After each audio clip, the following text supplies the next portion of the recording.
Just want to do a quick video on a 2007 Chevy Cobalt, show you how to take off the hoses and electrical connections on the EVAP charcoal canister. I've also got another video out there on how to change this purge valve. You might want to take a peek at it as well. It's actually the solution to the trouble code that I was getting. Although the trouble code led me to believe it was the Vent Solenoid, this is what made it go away. I can't explain that, but sometimes you just don't argue with success. Just wanted to mention up front that this video doesn't completely solve anything. It does show some stuff on how to change this vent solenoid valve and how to get the charcoal cartridge out and a few other things, but the code did not go away after I installed a new one of these. Now the one I installed was from the junkyard, but between the two of them, this one appeared to work. The ohm readings were good, it did click, everything seemed fine, but when I installed the junkyard version, the code came back. Now strangely enough, I just bought a new purge valve and installed it, and now my code is gone. It's been gone for about 3 days, 4 or 5 runs, so that works. I did go to the junkyard and also got a plug, so I can hook one of these things up to a 9-volt battery and use this purge valve. Normally I can blow through it. I click it onto a 9-volt battery and it will close. It's the same plug as on this vent valve, so you can kind of test them. But anyway, just wanted to warn you ahead of time that you can watch this video, but you may also want to go watch a video on how to replace this purge valve, because that's the one that actually solved the trouble code that I'm getting.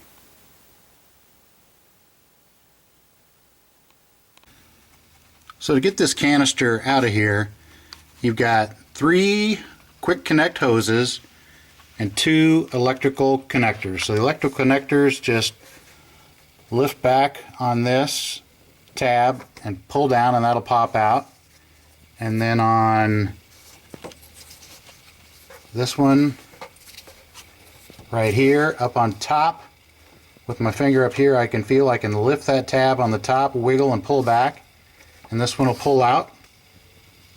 And then these 3 hose quick connects, these 2 big white ones, you squeeze on each side on these white parts, wiggle and pull back. On this purge valve, there is no green over on the other side where I'm rubbing now, so you just got to push really hard, either with your fingernail or screwdriver or something here.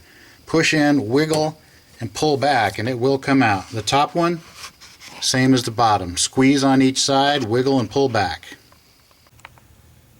These electrical connectors are just like a lot of stuff. Just lift up on that tab and pull it out. Same goes for this one down here. It's just got that tab up at the top. Lift that up, it'll just come right out. So nothing special about those electrical connectors. The way these hoses are held in, these 2 bigger ones, there's white here and there's white here.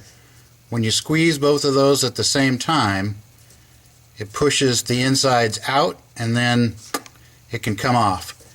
You might want to spray a little WD-40 in here, work it back and forth. You're going to have to push pretty hard, wiggle and pull, and it'll come out. This one here on the purge valve, on this side over here where I'm rubbing, there is no green over there, so you got to push really hard with your fingernail or a screwdriver, wiggle this one and pull it back. So again, just have to push really hard on this one side with the green. This other one up here, same deal. Squeeze the white tabs on each side, makes the center inside stuff go to the outside, and it'll slip over the notch. So that's how those work. Once you get those 3 quick connect hoses and those 2 electrical connectors removed and back out of the way, You want to go up top, get that bolt or that screw out of there. The back end will then start flopping around, hanging loose. The front end will be held in because it's wedged in up here. So if you then take this entire canister, grab a hold of it, and push it toward the driver's side tire, it'll go over just a little bit and it'll fall out of that wedge. It'll come out in your hand. You'll have this thing ready to go. I've got the evac canister, the charcoal canister, off of the car now. I took one step that I didn't videotape, and I noticed that this section here had some ears that I could pry these up and pry those up. So this is the air intake part. So this is bringing in fresh air, but this section can come off. There's a little filter down in there, so I'll see what's under that, but we can probably just, you know, clean that filter if nothing else. So once this was off, this is where you're going to suck in fresh air. This is going to have a vacuum pulled on it to pull it up to the engine to reburn stuff, and this is going to go to the tank, and vapors are going to go in here and get absorbed into the charcoal filter. So air has to be able to go in here, and it also has to be able to go in here. So basically I cleaned it up real good, put my mouth up here, blew on that. I could feel air coming out of here, blew in here, I could feel air coming out of there. There was no restriction, so I don't think that this thing is plugged at all. I can also blow in here and feel it coming out here. So again, purge valve, this one would go to the tank, blow in here, air comes out there, blow in here, I can feel air coming out here, vice versa. So this, I believe, is the tank pressure switch. Would probably just push in there. So there's your tank pressure switch. Over here you've got a solenoid valve, and you can see there that it rotates in. So if you needed to replace that, you would turn it counterclockwise and then put the new one in there and rotate it into place.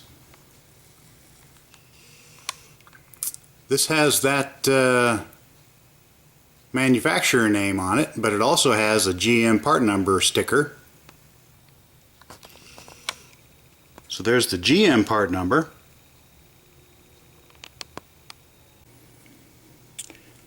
So I just pried this little filter up. I'll go ahead and get it all the way out now. So there's that filter. We'll clean that up a little bit. But that was basically up over the top of this. So there's your little solenoid valve up in there. Goes into that tube. It's open down in here. So that's what that little solenoid valve looks like. I think I had to pull up a little bit and then turn to get that out. I did confirm, to get this thing to come out, I kind of have to pull up and then turn counterclockwise. There's quite a bit of powder inside of there, so we'll go ahead, we'll get that cleaned off. We'll get that filter cleaned out a little bit. Then we'll put just a little dab of lube on those O-rings there. Push this in and spin it back in place. So I've got that cleaned out. Put this thing back in here. It was facing up, pushed it in, turned it a little ways, seemed like then it wanted to go down a little bit more, then turned a little bit more, and then it just kind of snapped into place. And just go ahead and pop this thing back on. Now the way this thing comes out of the car, first obviously you got to get the two electrical connectors off, get the three hoses off of there. Then there is a screw that goes in there. It can be a real bare.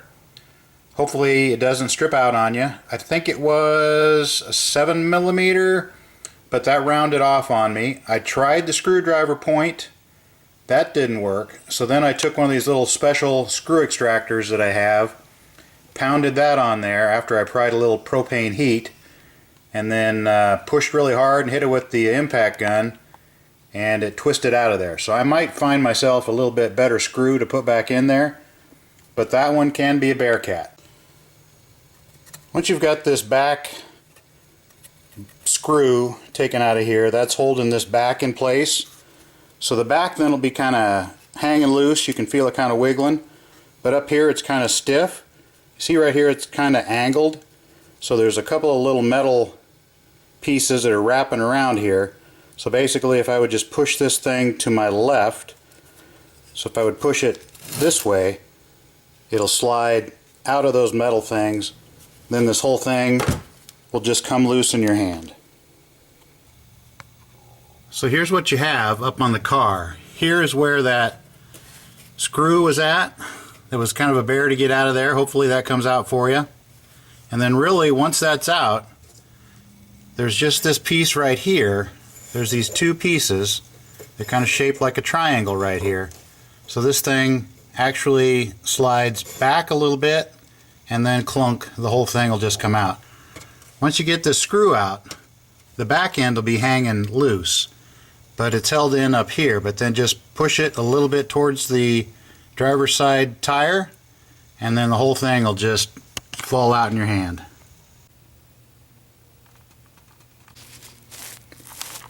There's the little bad boy.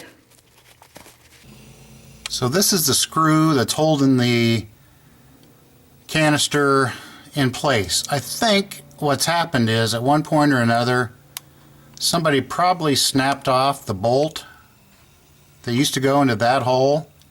Then they probably drilled another hole there and just rammed the screw in there. So the screw's a little tighter, a little closer to the housing than it would have been. So it's a little hard to wedge it in there and then get this screw to start.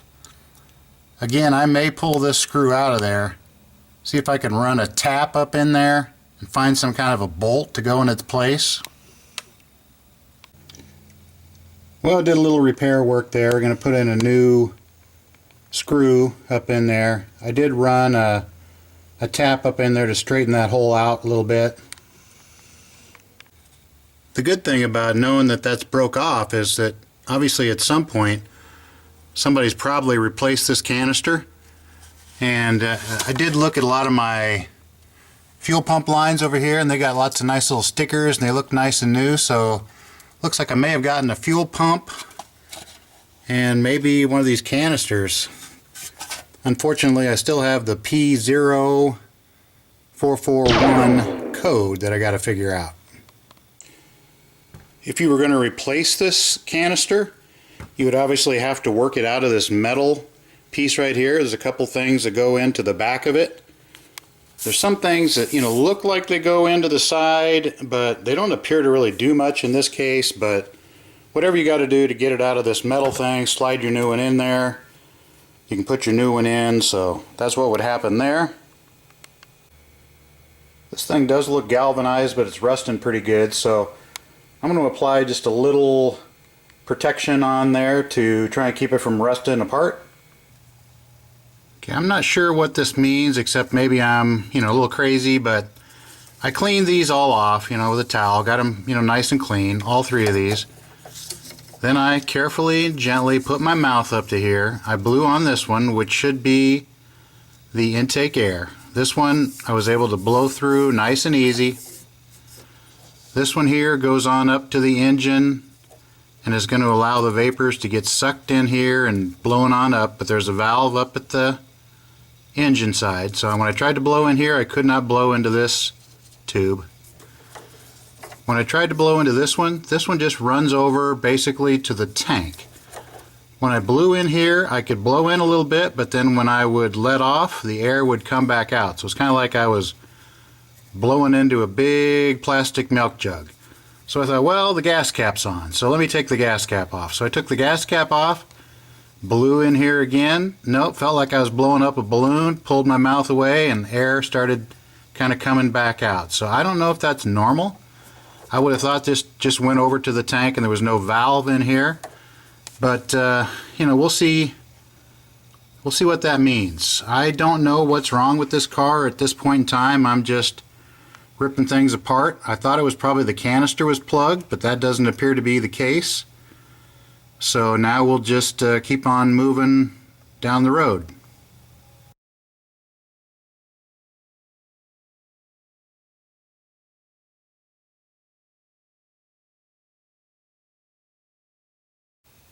So this is the bottom tube. Right here, the bottom. When I blow in that one, feels like I'm blowing into a balloon. I blow in a little bit, builds up pressure. I let off, I can feel it coming back out. That tube goes on over, goes on up to the gas tank. But on the way there, there is a T. That line comes over, connects to a metal line right there. That metal line kind of works its way up along the fill tube. So I'm not sure where it disappears up on in up there. We've already got this upper tube. This upper tube, that's the air vent, and I can blow into that one easily. That's just going, again, up the fill tube and venting up there somewhere. So I'm not sure what this metal one is doing.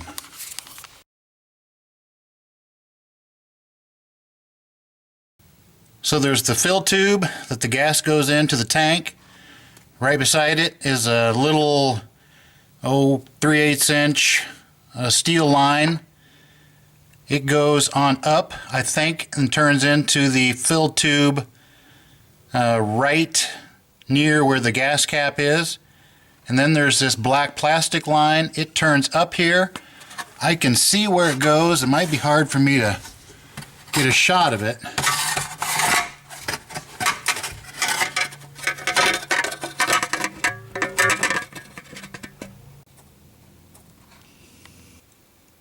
So that black plastic tube kind of goes on up here and hides in the fender well, and that's where you're going to suck in your fresh air that goes to your charcoal canister. That metal line, that goes on up and then goes back into the fill tube right near where the fill nozzle goes into a little reducer plate right past the gas cap.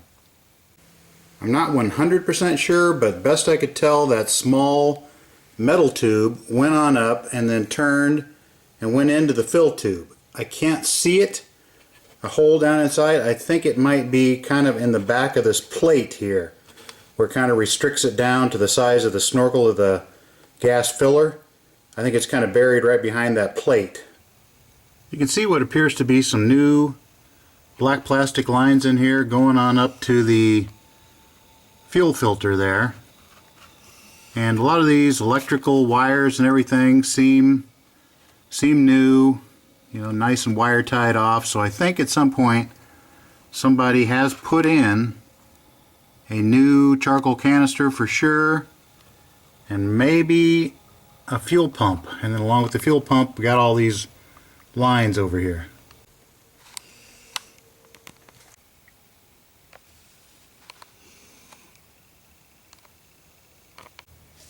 I just wanted to get my light up here and push it in where I could see that accordion gasket was kind of going up inside there evenly. Then it just clicks up over there, nothing to it.